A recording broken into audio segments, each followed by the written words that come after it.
If you feel defeated trying to stay on track with your health and weight loss efforts, you are certainly not alone. I was shocked to learn that after hundreds and hundreds of nutrition consultations, that self-sabotage was the #1 reported reason why people continuously fell off their dietary plan. In this video, I'm going to equip you with 9 tested strategies to overcome your self-sabotaging habits. So the first trick is to create balanced, satiating meals. Ultimately, you never want to go hungry. I know way too many people that wake up in the morning and think, oh, let's start my day with a cup of coffee. And inevitably, I won't be hungry until noon, 1 o'clock, 2 o'clock, or even 3 o'clock in the afternoon.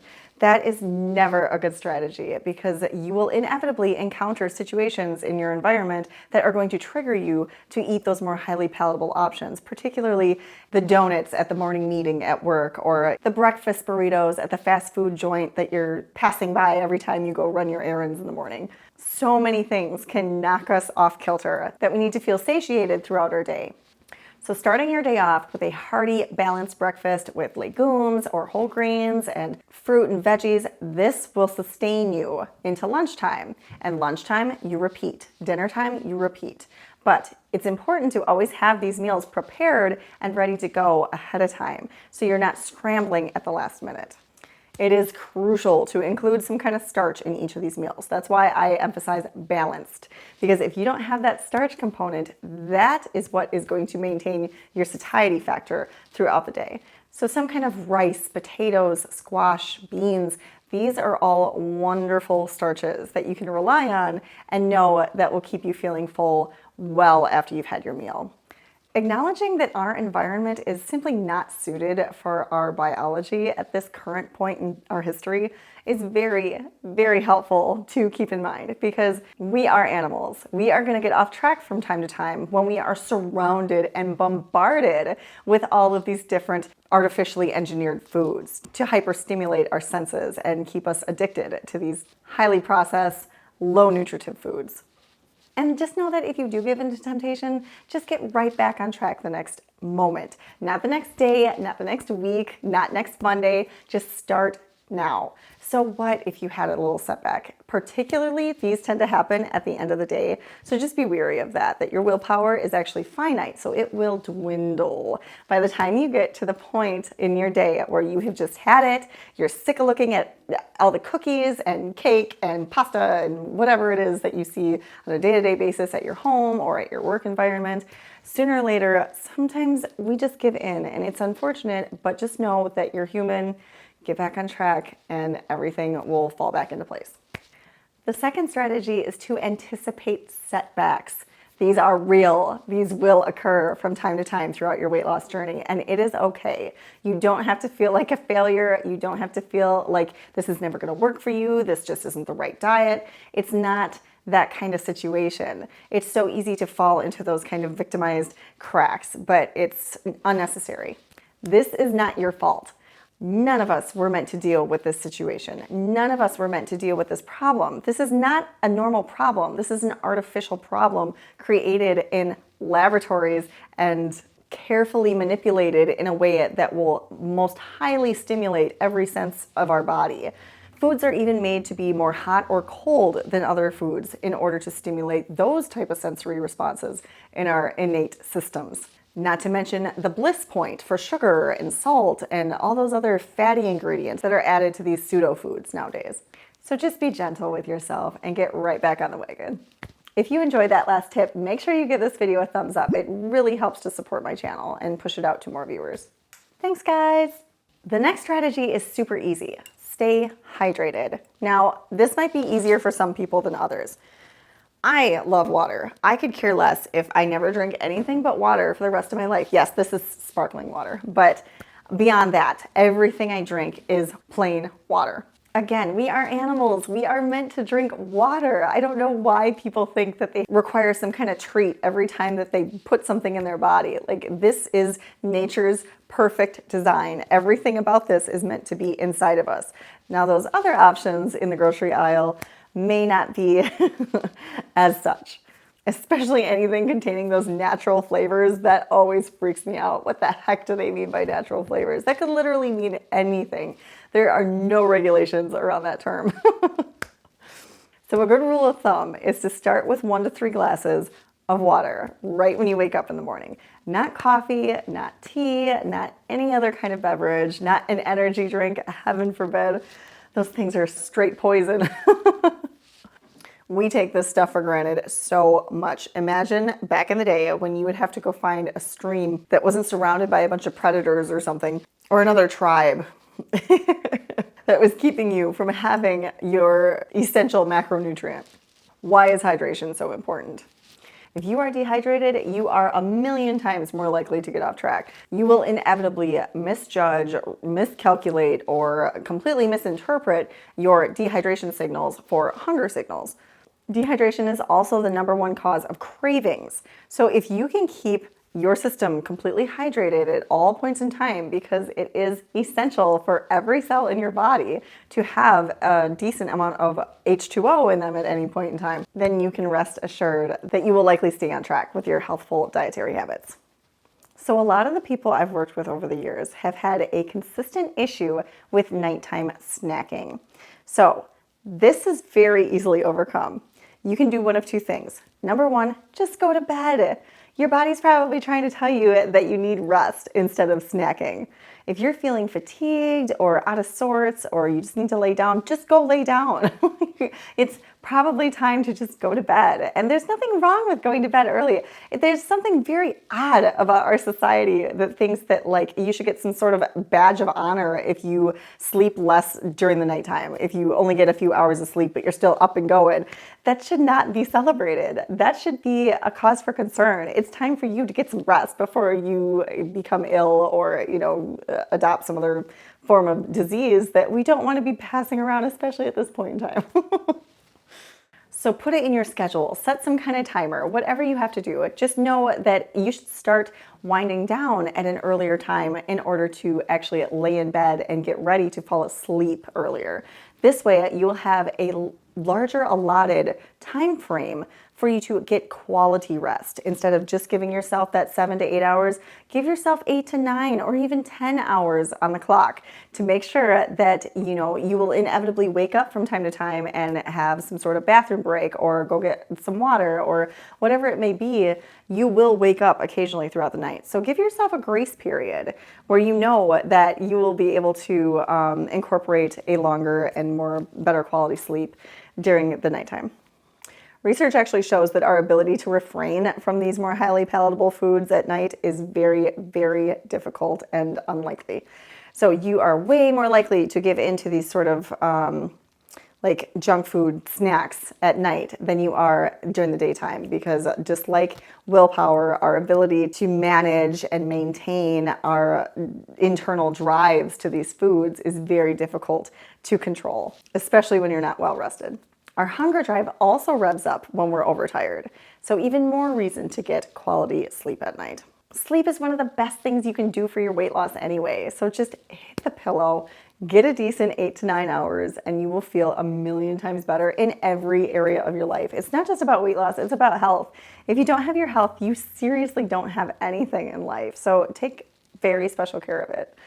It's often underappreciated, unfortunately, until we lose it. The other strategy I use around late night snacking is having a time-restricted eating schedule. So this is also incredibly simple to utilize. It may take an adjustment period, but following that week or 2 of adjusting, maybe half-hour increments at a time, you will get to a point where you are comfortable with a time-restricted eating schedule where you're not eating late at night and maybe waiting a little bit to eat in the morning. Whatever you decide, whatever your preference, it's always beneficial to stop eating 3 to 4 hours before you go to bed in order to get that quality rest. But also, you don't want to be storing your calories late at night. Your body does not need calories when you're going to sleep. It needs to stop metabolizing so it can focus on other neuronal housekeeping and autophagy mechanisms and all the repair and healing that goes on in your body throughout the night. So being done eating by 7 p.m. at the latest is typically recommended. That will inevitably keep you from returning to the refrigerator. I know it sounds stupid simple, but it really is. Just stop eating at 6, 7 o'clock at night. I stop eating typically by 3 p.m. I find that to work best for my lifestyle. And honestly, I don't feel any bit of hunger at night whatsoever. I am not drawn to my boyfriend's snacks or my daughter's treats, none of that. I just sip my water and go to bed.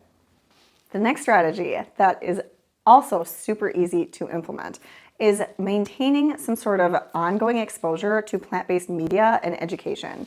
Keeping yourself well informed, but also just surrounded by the positive messaging that comes with following a healthy lifestyle and how certain individuals are overcoming the obstacles in order to do so, or to carry on their healthy lifestyle on YouTube, or following podcasts that give us wonderful updated information on the scientific research and the literature articles. And there's a million plant-based books out there that are wonderful reads, and they all have their different specialties. The reason why this is so important is because we are surrounded by the opposite all day, every day. Most of us in our own homes. My boyfriend eats the complete opposite the way I do, always has, and likely always will.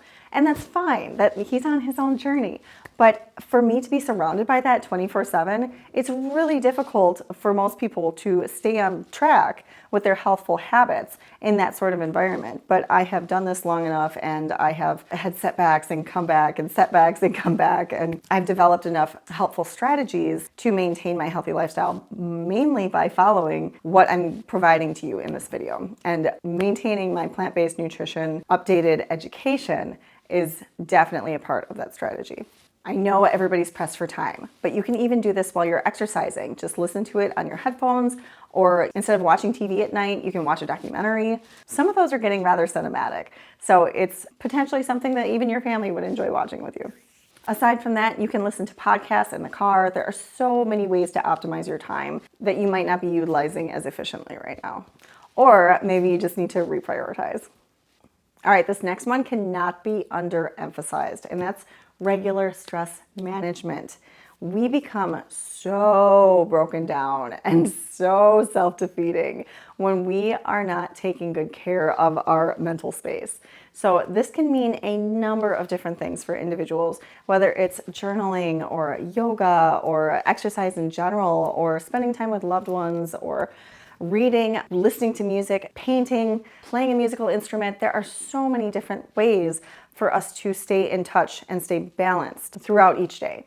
Not only is it important for you to determine what this is for you personally, but it's just as important what you choose as how often you choose it.